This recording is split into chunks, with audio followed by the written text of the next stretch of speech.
Lupe aqui e hoje a gente vai discutir aspectos da TLV e hibridização de orbitais. Boa aula!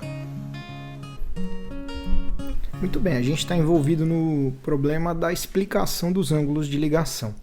Então aqui eu peguei os orbitais S e os três orbitais do tipo P para a gente tentar imaginar, lembrando que esses três orbitais aqui estão sobre a mesma origem e eles têm ângulos de 90 graus entre si. Essa figura aqui, principalmente com relação a Y, pode não ajudar.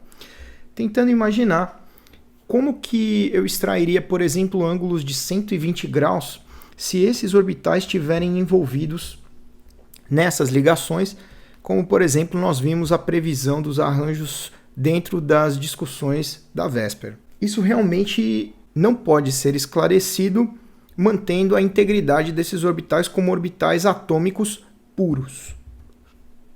Então nós vimos que esse aspecto será esclarecido pela teoria de ligação de valência, TLV.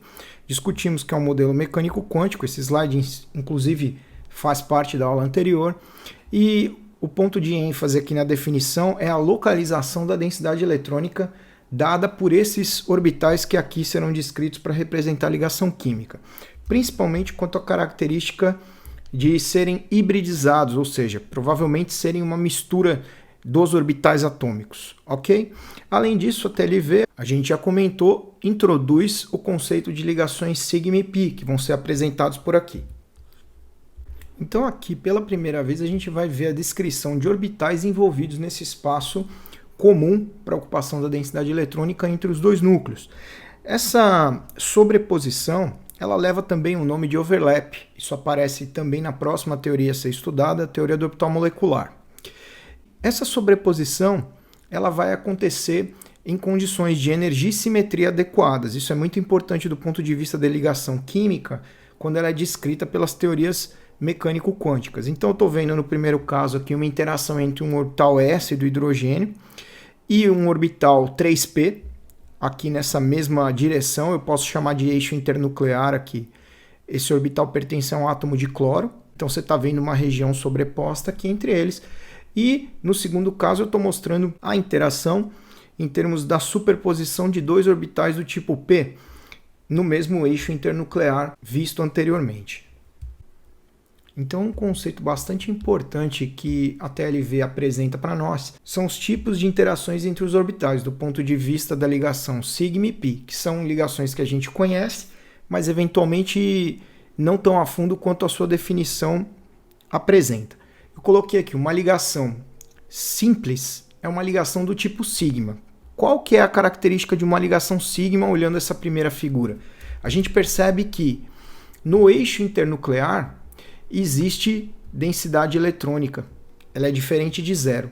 Aqui você viu no primeiro caso uma interação SS, no segundo caso uma interação SP, então aqui novamente eu percebo a região no eixo internuclear com densidade eletrônica diferente de zero. Essa é justamente a característica de uma interação sigma. Eu já volto para ler aqui as outras duas afirmações. Qual a diferença entre ligação sigma e ligação pi?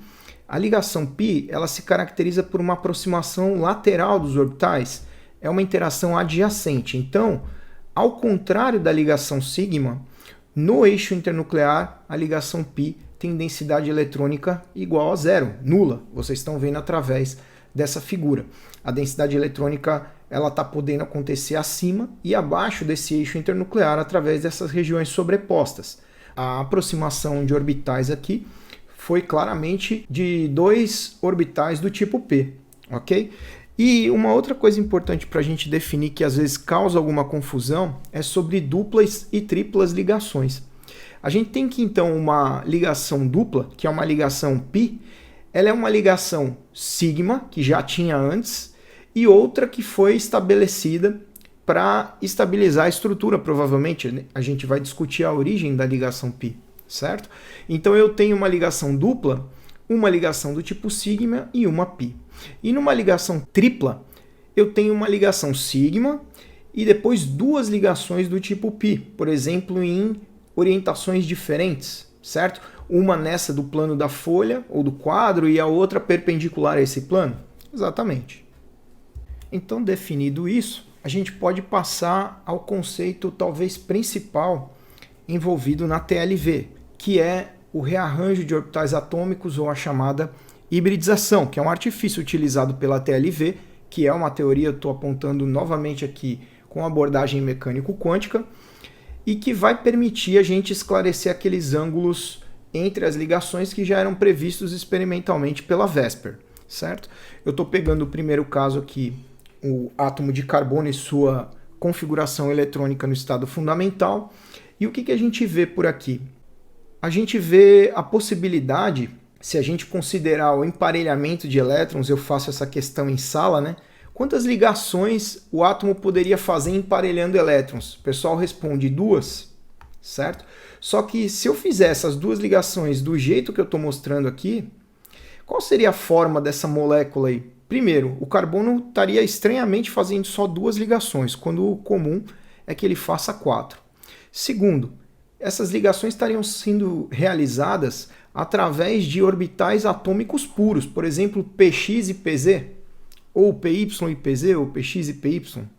Então essa forma da molécula seria bastante indefinida, bem estranha da gente representar. Então, esse é um alerta para você perceber que eu não consigo ver essa característica no estado fundamental do carbono para ele formar 4 ligações, por exemplo. Alguma coisa precisa acontecer em termos dos seus orbitais atômicos para favorecer essa maximização de interações. Então, antes que a gente pense que isso vai adiante, não dá certo, não é por aqui, ok?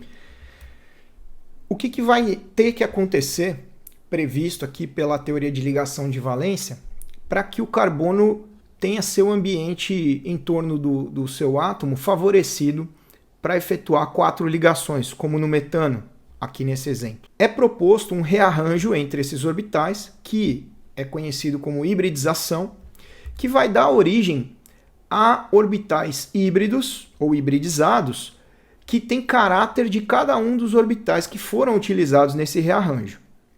Então vamos discutir melhor isso aqui através dos diagramas representados. Eu tenho a configuração eletrônica no estado fundamental, é o primeiro caso. O que se imagina na proposta da TLV? Que pode haver uma promoção de um elétron para um nível desocupado ou um subnível desocupado, nesse caso o 2p, certo? Onde a gente chega numa configuração eletrônica de um estado excitado. Eu posso dizer, afirmar, que o metano vai ser formado a partir desse estado aqui, através do emparelhamento dos elétrons do hidrogênio? Não. Por quê? Porque o metano é uma molécula tetraédrica totalmente simétrica, com 4 ligações idênticas. E aqui eu percebo que esses 4 orbitais, eles não são idênticos. Um deles tem menor energia, certo? Então, essa situação aqui do estado excitado promove o rearranjo entre todos esses orbitais. Então, quantos orbitais atômicos estão sendo combinados aqui? 4. Quantos orbitais híbridos eu preciso obter? A mesma quantidade, 4. E se esses orbitais combinados foram S, Px, Py e Pz, eu tenho um orbital do tipo S e 3 do tipo P sendo hibridizados e dando origem a 4 orbitais do tipo sp3, com característica de todos eles. Então aqui a gente vê a possibilidade do carbono no metano, por exemplo, fazer 4 ligações através de 4 ambientes idênticos, de mesma energia, ambientes degenerados. Eu vou mostrar algumas imagens de origens de fontes diferentes, mas que representam a mesma coisa, para a gente conhecer a natureza desses orbitais. Então você está vendo os orbitais atômicos puros hibridizados no primeiro caso, e aí eu tenho a hibridização formando os 4 orbitais do tipo sp3. Você está vendo que o maior lóbulo aqui, que é o orbital favorável à ocupação da densidade eletrônica, ele está direcionado aos vértices do tetraedro. Então eu enfatizo novamente que esse caráter de hibridização ele promove um ambiente localizado da densidade eletrônica. Se eu combinar todos eles para um mesmo átomo, no caso o carbono, no mesmo núcleo, a figura que eu tenho é essa aqui. E o arranjo entre esses orbitais produzidos hibridizados do tipo sp3 é um arranjo tetraédrico. aqui você vê uma outra figura absolutamente equivalente, né, à anterior, com uma informação interessante. Ó. Cada ligação do carbono com um átomo de hidrogênio libera uma energia quando se forma, certo? Isso a gente já viu. Apesar da energia gasta para promover um elétron, a energia total da molécula CH4 é menor, é mais estabilizada do que seria se fossem formadas somente duas ligações CH. E é por isso que esse rearranjo, apesar de um gasto de energia, ele é favorável, porque ele produz um ambiente maximizado em termos de interações. Nessa figura abaixo, você está vendo as partes amarelinhas aqui desses orbitais híbridos, né? Então, aqui eu tenho o resultado daquela parte fora de fase ou desfavorável à ocupação da densidade eletrônica, que a gente já viu como é obtida lá pela consideração da mecânica quântica. Ainda, a gente tem uma outra figura aqui representando as ligações do carbono hibridizado com os hidrogênios para dar origem ao metano, e a gente percebe o tipo de ligação característico nesse caso. Você está vendo os eixos internucleares, aqui eu estou apontando um, mas são 4 ao todo, né? E você está vendo que nesse eixo internuclear existe uma densidade eletrônica compartilhada. Isso é característico da definição de uma interação sigma. Em seguida, um novo exemplo, considerando o mesmo tipo de hibridização, ainda é sp3, que a gente já sabe que envolve 4 orbitais atômicos para formar 4 novos orbitais hibridizados. Nesse caso, eu tenho a amônia sendo considerada. Então eu percebo que existem lá 3 ligações com hidrogênios por parte do nitrogênio e um par isolado sobre o nitrogênio, o átomo central, dando inclusive o caráter de base de Lewis para ele. Exato. E a gente percebe aqui que nos orbitais hibridizados, eles têm a mesma característica, eu tenho que em um deles esse par de elétrons isolado vai ser alocado, ok? Outro aspecto interessante é observar a questão do arranjo eletrônico e da geometria, que já foi diferenciada anteriormente nas nossas discussões. Nesse caso eu tenho o mesmo ambiente hibridizado que eu vi para o metano, porém um dos domínios aqui é não ligante. Então o arranjo eletrônico é o mesmo, mas a geometria é diferente. A geometria do metano é igual ao seu arranjo eletrônico, é tetraédrica. E aqui eu tenho um arranjo eletrônico tetraédrico, mas com uma geometria piramidal trigonal. Passando então para o próximo arranjo eletrônico hibridizado, a gente tem aqui um exemplo envolvendo o boro, certo? E eu tenho aqui a configuração eletrônica no estado fundamental dele. O boro, a gente poderia lembrar do BF3, um composto comum. Ele está classificado nas exceções do octeto como deficiente em elétron. E como que eu poderia descrever finalmente aquelas ligações de 120 graus que a gente já tinha comentado através do conceito da hibridização pela TLV? Eu tenho a possibilidade então, como prevê a teoria, de uma promoção eletrônica para um estado excitado, e a partir daí eu vou ter a possibilidade de efetuar então 3 ligações, 3 emparelhamentos eletrônicos. Então para isso eu vou precisar combinar ou hibridizar 3 orbitais atômicos, dando origem a 3 orbitais híbridos. Nesse caso, quais foram os orbitais combinados? S e 2 do tipo P. Então, a hibridização final para esse resultado é sp2.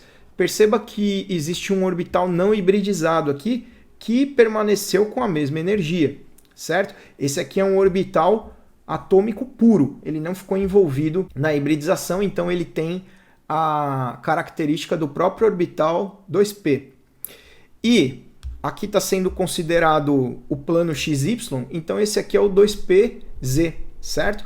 Porque tudo isso está acontecendo no plano XY por convenção, certo? Então, se eu combinar essas 3 funções aqui matemáticas, eu tenho a geração de 3 domínios eletrônicos separados por ângulos de 120 graus, como previa a regra de repulsão dos pares de elétrons da camada de valência.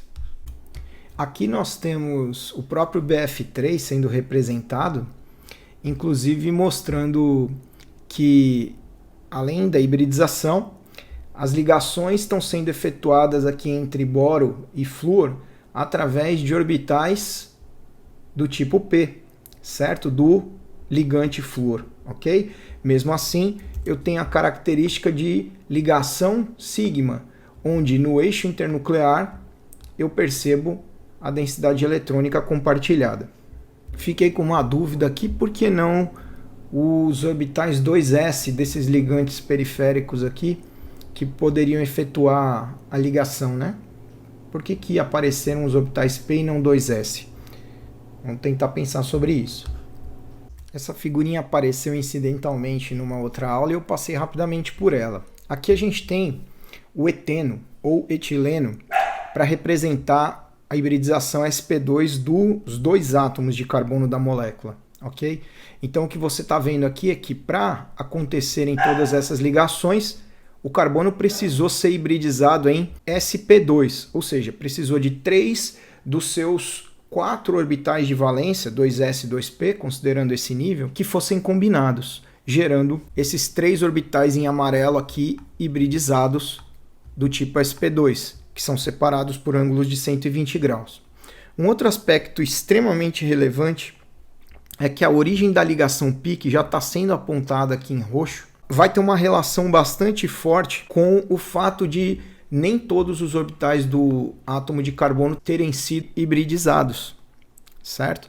Então eu percebi que um dos orbitais P da valência do carbono permaneceu puro, com caráter de orbital atômico de fato. Então esse orbital puro não hibridizado vai ser bastante importante na definição da ligação π, que vai acontecer aqui nessa molécula. O eteno apresenta essa ligação sigma entre os carbonos e uma ligação π que está representado aqui em roxo. Nessa outra imagem a gente percebe muito bem esse caráter do orbital puro, não hibridizado, que ficou em rosa aqui, e é perpendicular ao plano aqui, certo? A gente vai ver que essa perpendicularidade, ou essa planaridade da molécula, melhor dizendo, ela é necessária para o estabelecimento de uma interação adjacente lateral do tipo π. Próximo exemplo de arranjo hibridizado envolvendo o berílio, configuração eletrônica 2s2. Então, eu tenho aqui o estado fundamental novamente sendo mostrado, o estado excitado e a partir da possibilidade da maximização das interações, nesse caso do berílio 2, eu tenho o envolvimento de 2 orbitais atômicos para sofrerem rearranjo e serem hibridizados em 2 novos orbitais denominados sp. Por que sp? Porque os orbitais que ficaram envolvidos aqui nesse rearranjo foram s e um orbital do tipo p.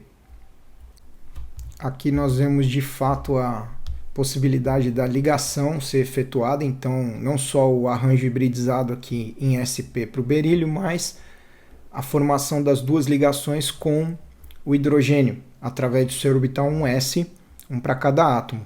Então essa ligação novamente a gente infere o caráter sigma para ela, devido à sua natureza, e aqui nesse diagrama na lateral a gente vê justamente a característica da estrutura hibridizada e a acomodação da densidade eletrônica em 2 dos seus orbitais do tipo sp. Nós vimos as situações para substâncias, por exemplo, deficientes em elétrons, como o boro, mas também aquelas que excedem o octeto, que expandem o octeto, que são também as exceções, apresentam suas possibilidades de terem seus domínios eletrônicos hibridizados quanto ao átomo central. Nesse caso, PCl5, uma estrutura que já apareceu para a gente está olhando novamente o estado fundamental do fósforo, equivalente ao nitrogênio, só que ele está no 3º período, então ele tem os subníveis 3D disponíveis com energia muito próxima, que eventualmente podem acomodar a densidade eletrônica. No estado intermediário aqui, a gente tem a promoção eletrônica para um nível mais elevado de energia e, por fim, a hibridização para que, de fato, esses ambientes sejam todos equivalentes em termos da ocupação da densidade eletrônica e, nesse caso, 5 orbitais atômicos foram hibridizados, foram eles orbital do tipo S, os 3 do tipo P e um orbital do tipo D, e por isso esse arranjo é designado sp3d. Finalmente, para 6 domínios, a situação é muito similar, o exemplo é o SF6, e a gente tem aqui o enxofre, com a mesma configuração eletrônica do oxigênio, mas do 3º período. A gente tem o estado fundamental, o estado excitado e, novamente, é possível utilizar os orbitais que estão vazios ali do subnível 3D. Então é isso que vai acontecer. Nesse caso, eu tenho 6 domínios eletrônicos produzidos pelo rearranjo de 6 orbitais atômicos. E quais orbitais atômicos são esses? Um do tipo S, os orbitais do tipo P e 2 orbitais do tipo D. Para sua informação, está aqui do lado, ó, dz2, dx2 menos y2. 6 orbitais atômicos produzem 6 orbitais hibridizados equivalentes, designados sp3d2. Então é isso. Obrigado pela presença, pela audiência. E na próxima aula a gente fala tudo sobre a ligação π. Até lá!